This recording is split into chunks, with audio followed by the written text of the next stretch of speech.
샬롬. 오늘도 하나님 말씀 앞에 나오신 여러분 환영합니다. 우리 함께 기도하겠습니다. 하나님, 오늘도 우리에게 귀한 말씀 주시니 감사합니다. 이 말씀이 내 영혼의 샘물이 되고 능력이 되고 지혜가 될 줄 믿습니다. 주여, 이 말씀 가운데 역사하여 주시옵소서. 우리의 영혼 곳곳을 골수까지도 쪼개시는 하나님의 그 능력으로 이 시간 우리의 영혼을 되살려 주시고 일으켜 세워 주시고 힘을 얻을 수 있도록 인도하여 주시옵소서. 예수님의 이름으로 기도했습니다. 아멘. 오늘 함께 살펴볼 말씀 이사야서 42장 1절에서 13절, 이사야서 42장 1절에서 13절까지 함께 살펴보도록 하겠습니다. 우리가 그간 하나님이 보내시는 종들이라는 개념을 계속해서 살펴봤죠. 이 종이 여호수아 군대를 말하는 적도 있었고, 이사야 선지자 때에는 바벨론이 될 것이고, 또 포로 기간에는 고레스 왕이 될 것입니다. 더 나아가서 예수님이 사시던 신약 시대에는 바로 예수님이 하나님의 종이 되시겠죠. 그리고 우리 시대에 와서는 교회가 그 역할을 감당할 겁니다. 이렇게 이사야서에서는 여호와의 종을 세우시는 하나님을 계속 소개하면서 하나님이 인류사에 직접적으로 개입하고 계시고 또 동행하시며 사람을 들어 쓰시기도 하신다. 하나님이 우리와 굉장히 밀접하게 함께 하신다라고 소개해주고 있어요. 그래서 이사야서에서 독특하게 보여지는 문학적인 장르가 하나 있는데, 그것을 두고 우리는 종의 노래라고 말을 합니다. 하나님이 들어 쓰시는 종, 그 종을 향해서 시가, 노래가, 찬미가 있는 것이죠. 왜요? 하나님이 개입하심을 기쁨으로 받을 수 있다는 거예요. 그런데 하나님이 개입하셔서 싫어하는 이들이 있죠. 하나님이 주인이 아니라 내가 만든 우상이 주인된 자들. 그런 점에 있어서 오늘 종의 노래가 과연 나에게 찬미로 다가오는지 한번 본문을 살펴보며 내 신앙을 돌아보도록 하죠. 1절부터 4절 먼저 보겠습니다. 내가 붙드는 나의 종, 나의 마음에 기뻐하는 자, 곧 내가 택한 사람을 보라. 내가 나의 영을 그에게 주었은즉 그가 이방의 정의를 베풀리라. 그는 외치지 아니하며 목소리를 높이지 아니하며 그 소리를 거리에 들리게 하지 아니하며 상한 갈대를 꺾지 아니하며 꺼져가는 등불을 끄지 아니하고 진실로 정의를 시행할 것이며 그는 쇠하지 아니하며 낙담하지 아니하고 세상의 정의를 세우기에 이르리니 섬들이 그 교훈을 앙망하리라. 여러분, 우리 성경 내내를 보면 하나님이 굉장히 직접적으로 들어 쓰시는 사람들에게는 공통적으로 나타나는 것이 있어요. 여호와의 영이, 하나님이 주시는 것들이 굉장히 충만하다는 사실이에요. 출애굽기에서 성막을 지을 때 그 성막 만들기를 주도했던 브살레가 오홀리압에게는 하나님이 직접적으로 지혜와 총명을 가득하게 부어주세요. 또 초대 왕 이스라엘 왕 사울과 그 다음에 다윗과 솔로몬 각각에게도 여호와의 영이 또 지혜가 충만했다라고 우리는 알고 있어요. 오늘 본문 1장에서 하나님이 들어쓰시는 여호와의 종도 마찬가지입니다. 내가 나의 영을 그에게 주었은즉 이방의 정의를 베풀 것이라. 여호와의 영이 임함으로 성막을 만들기도 하고 나라를 세우기도 하고 재판을 잘하며 나라를 잘 다스리고 전쟁에서 이기기도 해요. 이번에는 공의를 베푸는 것에 대해서 주목하고 있어요. 이스라엘에게만이 아니라 이방에 공의를 베푼다. 여러분, 하나님의 대리자는 자신만의 범위 안에서만 활동하는 게 아니에요. 하나님이 바라보는 곳까지 다스려야 하는 거예요. 하나님은 이방도 만드셨어요. 하나님은 땅끝까지 다 만드셨어요. 그러니 하나님의 종은 거기까지 보라 하시면 거기까지 봐야 하는 거예요. 거기까지 청지기로서 대리자로서 소금과 빛의 역할을 감당해야 해요. 2절에 보니 이 종은 힘으로 일하지 않아요. 굳이 드러내려고도 하지 않아요. 자비를 베풀며 상한 갈대를 꺾지 않고 끝까지 사람을 살려내는 성품을 가져요. 등불을 끄지 않고 진실로 정의를 시행을 해요. 이것이 하나님의 종의 역할과 소임이다 라고 하나님은 이사야 선지자를 통해서 말씀하시는 거예요. 즉 하나님이 앞으로 보내실 고레스 왕도 또 예수도 교회도 그러해야 된다는 것이죠.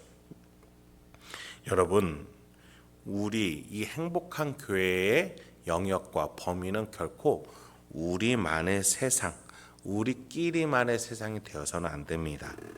하나님은 저 이방, 우리 입장에서 이방, 교회 밖에까지 하나님은 다스리고 계시고 개입하고 계시다면 우리도 거기까지 나아가야 되는 거예요. 비신자들에게, 지역 주민들에게, 결코 하나님을 알지 못할 것 같은 이들에게까지 우리 시야가 닿아야 된다는 것이죠. 5절에 보니 하늘을 창조하여 펴시고 땅과 그 솟아는 내시며 땅 위의 백성에게 호흡을 주시며 땅에 행하는 자에게 영을 주시는 하나님 여호와께서 이같이 말씀하신다. 단순히 교회에게만, 이스라엘에게만, 여호와의 종에게만 말씀하시는 게 아니에요. 모든 땅에게, 모두 호흡이 있는 것들을 다스리고 계시는데 누구를 통해서 하시겠다는 거예요? 여호와의 종을 통해서 내가 이 모든 땅을 다스리기 원한다. 교회의 소임은 하나님께 받은 것을 뿌리러, 흘려 보내는 것까지가 우리의 소임입니다. 그것이 열매를 맺는 것은 하나님이 하실 일이에요. 하나님이 주신 것이 좋은 것이면 당연히 열매를 맺겠죠. 그런 점에 있어서 우리는 전달하는 데에 최선을 다해야겠습니다. 우리가 받은 은혜, 우리가 받은 복음, 구원, 사랑, 자비를 하나님께 배우고 예수님을 따라 살며 성령과 동행하면서 흘려보내는 것이 우리 역할이라는 것이죠. 6절부터 종에게 이제 직접 말씀하시는 듯한 장면이 나옵니다. 즉위식처럼 보여요. 이렇게 하라는 것이죠. 나에게 하시는 말씀이다 생각하시고 한번 같이 읽으시거나 들어보시기 바랍니다. 6절부터 9절까지 하나님은 여호와의 종에게 이렇게 말씀하세요. 나 여호와가 의로 너를 불렀은즉 내가 너의 손을 잡아 너를 보호하며 너를 세워 백성의 언약과 이방의 빛이 되게 하리니 네가 눈먼 자들의 눈을 밝히며 갇힌 자를 감옥에서 이끌어내며 흑암에 앉은 자를 감방에서 나오게 하리니 나는 여호와이니 이는 내 이름이라. 나는 내 영광을 다른 자에게 내 찬송을 우상에게 주지 아니하리라. 보라, 전에 예언한 일이 이미 이루어졌느니라. 이제 내가 새 일을 알리노라. 그 일이 시작되기 전에라도 너희에게 이르노라. 여러분 9절 마지막 절 한번 보시죠. 전에 예언한 일이 있고 또 새 일이 있어요. 전에 예언한 일은 바벨론으로 포로가 될 것인데 거기에서 고레스를 통해서 해방되게 할 것이다. 그런데 그것은 이미 옛 일이 될 정도로 새로운 일을 또 예언하시는 분이 하나님이세요. 몇백 수 앞을 내다보시며 우리를 계속해서 사랑과 자비로 다스리기 위해서 새로운 일을 만드시고 그 새로운 일이 옛 일이 되고 또 새로운 일을 만드시는 분이 우리 하나님이세요. 그런 점에 있어서 바벨론 포로에서 해방되는 일이 옛일이 될 만큼 새로운 일에 대해서 무엇을 얘기하시는 걸까요? 네, 바로 400년 후에 나타날 정말 궁극의 여호와의 종이 나타난다는 거예요. 하나님의 아들이면서 하나님과 본체셨고 하나님의 종이 되기로 작정하신 예수 그리스도 성자 하나님이시죠. 그분이 오셔서 눈먼 자들을 보게 할 것이고 갇힌 자를 자유케 하게 될 거예요. 흑암에 있던 자가 드넓은 밝은 곳으로 인도받게 될 거예요. 즉 죽음과 질병과 귀신으로부터 자유케 될 것이다라는, 인간이 자유로운 존재가 될 것이라는, 놀라운 하나님의 자녀가 될 것이라는 그 복음이 지금 이사야 선지자를 통해서 미리 예언되고 있는 것이죠. 더 나아가서 이것은 결코 다른 영향력에게 내가 영향력을 이전할 것이 아니라 내가 할 것이야, 내가 내 힘으로 직접 할 것이야 라고 말씀하세요. 그래서 뭐라고 말씀하세요? 내 찬송을 우상에게 주지 아니하리라, 내 영광을 다른 자에게 주지 아니하리라. 내가 직접 할 거라는 하나님의 결연한 의지를 우리가 알 수 있게끔 말씀하고 계신다는 거예요.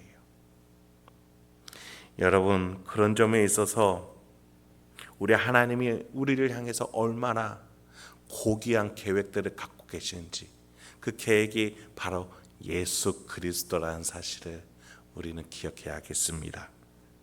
그렇습니다. 여러분, 오직 예수라는 말이 타 종교를 배척하기 위해서 만든 말이 아니에요. 오직 예수라는 것은 하나님이 직접 하시겠다, 하나님이 세운 종을 통해서 일하시겠다라는 결연한 의지라는 사실을 잊지 마시기 바랍니다. 그래요, 하나님은 무질서하게 일하시는 분이 아니에요. 우후죽순으로 구원의 길을 사방에 그냥 퍼뜨리신 분이 아니에요. 오직 예수를 통해 모든 사람들에게 주어질 수 있게끔 질서 있게 정연하게 일하시는 분이라는 것이죠. 더 나아가 이 예수가 유일한 통로가 되는 데 있어서 성부 하나님께 순종하고 신의 자리를 포기하고 인간이 되신 이 질서와 섬김을 보여주시며 우리에게 어떻게 살아야 될 것인지까지 논리 정연하게 밝혀주신 분이 바로 우리 성부 하나님이라는 거예요. 그래요, 여러분, 이 과정을 통해서 우리가 어떻게 살아야 될지, 어떤 길을 걸어가야 될지 난잡하지 않아요. 복잡하지 않아요. 단순 명료하게 예수 그리스도처럼 하나님께 순종하고 섬기며 사랑하며 이 구원의 길을 가야 된다는 사실이 이렇게 드러나는 것입니다. 이런 신의 모습, 이런 신의 성품, 이런 신의 섭리와 질서, 이것이 다른 우상은 결코 따라올 수 없는 놀라운 섭리임을 우리가 깨달아야겠죠. 이러한 섭리, 이러한 숭고한 섭리를 깨닫는 자들은 십자가 이후로와 같이 찬양하게 될 거예요. 우리가 찬양하는 마음으로 이 본문을 읽으며 오늘 말씀을 마무리 짓도록 하겠습니다. 항해하는 자들과 바다 가운데의 만물들과 섬들과 거기에 사는 사람들아, 여호와께 새 노래로 노래하며 땅 끝에서부터 찬송하라. 광야와 거기에 있는 성읍들과 게다 사람이 사는 마을들은 소리를 높이라. 셀라의 주민들은 노래하며 산꼭대기에서 즐거이 부르라. 여호와께 영광을 돌리며 섬들 중에서 그의 찬송을 전할지어다. 여호와께서 용사같이 나가시며 전사같이 분발하여 외쳐 크게 부르시며 그 대적을 크게 치시리로다. 함께 기도하겠습니다. 하나님, 오늘도 우리에게 귀한 말씀 주시니 감사합니다. 하나님의 일하심이 어찌 이리도 아름답고 숭고하고 우리의 상상을 뛰어넘는지요. 우리가 감탄하며 놀랄 수밖에 없습니다. 주님, 이 삼위일체 성부, 성자, 성령 하나님이 함께 일하시며 우리를 어떻게 인도해 가시는지 오늘도 배우게 하시면 감사합니다. 이 말씀을 묵상하고 또 되뇌일 때마다 우리의 삶 속에 어떻게 적용하며 내가 하나님이 기뻐하는 삶, 삼일체 하나님의 방향과 같은 삶을 살 수 있을지 고민하고 깨달으며 나아갈 수 있는 우리가 되도록 주여 인도하여 주시옵소서. 예수님의 이름으로 기도했습니다. 아멘.